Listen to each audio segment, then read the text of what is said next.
Són els encarregats de fer les espardenyes del vestit de gala dels Mossos d'Esquadra. A més, han calçat personatges com Salvador Dalí, el papa Joan Pau II, Jack Nicholson o Tyra Banks. La Manual Alpargatera fabrica espardenyes des de 1940 i encara les fan amb el mètode tradicional. Hi ha espardenyes que són totalment fetes a màquina, però aquí seguim fent manual, amb la sola feta a mà, i si no, moltes vegades la sola és feta a màquina, però el reste de les espardenyes és feta a mà. Abans es feien enterament amb cànem, ara no es aconsegueix cànem, és molt difícil aconseguir cànem i quan es aconsegueix s'ha d'aconseguir de fora i s'aconsegueix poc. Llavors es fan amb jute, però també n'hi ha fetes a mà, fetes a màquina. Van ser pioners en el que es va conèixer com a espardenyes de fantasia, avançant-se 20 anys a les modes.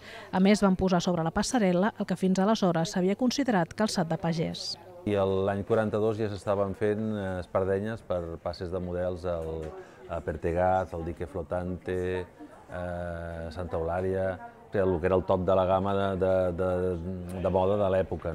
I seguint amb aquest esperit innovador, acaben de crear la seva pròpia marca, Barsamola, amb il·lustracions inspirades en espais emblemàtics de la ciutat. No són ni fotos, ni dibuixos copiats, ni allò obvi, sinó realment il·lustracions creatives i que s'entengui què és allò, però que sigui amb qualitat artística pròpia.